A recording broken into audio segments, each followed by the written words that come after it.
Hello, I'm Pranati Kapoor, School Counselor at Lovely Public School. Today, we're going to talk about understanding emotions of children. Let's take a moment here to observe these emotions.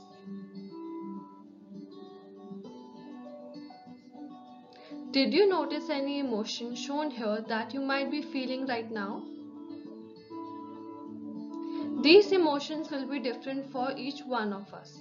Some of us will be happy, while some of us would be feeling anxious or sad. So let's move on to understand more about these emotions. Children may express psychological distress like concern and sadness by acting in a different way. Each child behaves differently. Some may become silent while others may feel and express anger and seem to be full of energy all the time. Parents need to be patient with children and understand their emotions.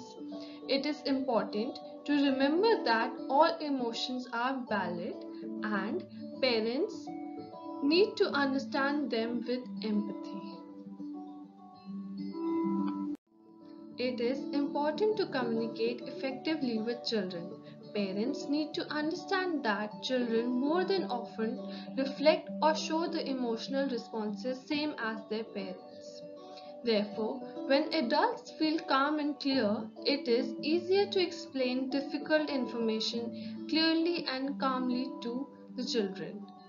Children, like adults, don't always know how or what they are feeling emotionally, which makes it important for us to always use developmentally appropriate language with children, as it will help the child feel comfortable talking to you about his or her emotional needs. Unnecessary media exposure should be avoided. We should refrain from gaining information from unreliable and untrusted resources as they may lead to unnecessary panic and chaos. Rely only on information given by Ministry of Health and Family Welfare and WHO. Use cartoon and comic books made available by UNICEF, WHO and MHFW to make your child understand more about COVID-19. Ask your child about what they have heard about COVID-19 and monitor and address misconceptions. Here are some steps to help your child understand their emotions. Step 1. Identify your feelings, that is, give your feelings a label like I'm sad, I'm happy, I'm angry, or I'm frustrated, I'm disappointed. Identifying and naming feelings is essential to learn how to cope with them. Step 2. Understand and discover the triggers. Help your child back up and identify what led to the feeling this way. It might have been when you said no to something he or she asked to do, or something said and done by their siblings or friends.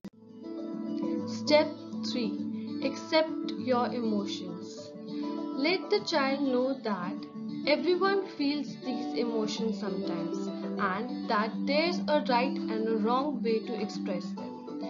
You may not be able to help feeling how you are, but you can and should manage how to express that feeling. You must learn how to be responsible of your words, actions, regardless of the situation. Step 4. Learn specific coping skills. It is helpful to your child to learn to remove herself or himself from a situation or take some time to think before responding. For example, counting till 10 before responding to a situation that evokes the emotion of anger. Step 5, that is grow. The idea is to help your child learn to work through the problem and not to simply remove the problem. This is because as they grow older, you will be less and less able to help them in problematic situations. Therefore, growth here means to aid your child with skills that will help them handle whatever they encounter with emotional maturity and integrity. can maintain a regular routine and schedule. Discuss family role and responsibilities. Add scheduled activity including recreation. For example, daily calendar of activities. Discuss expectations with children. Give opportunity for outside contact. For example, virtual play dates. Maintain a work-home boundary, that is, have a designated work area in your home. For example, a particular corner in your living room, which is totally designated for your work, whereas rest of the home is for the family. Here is an example of my daily schedule. Let's take a minute to take a look at it.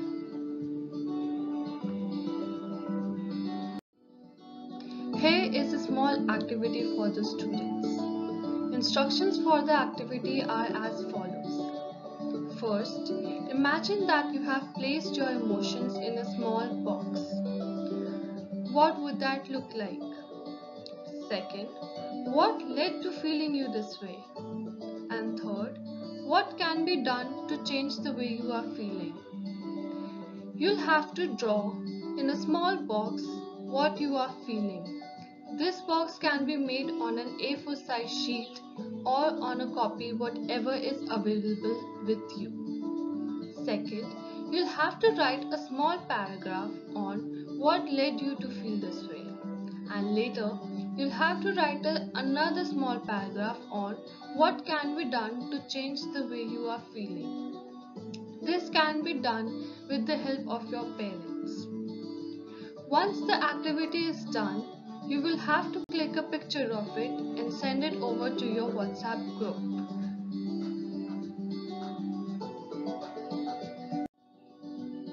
That's all for today. Stay home and stay safe. Thank you.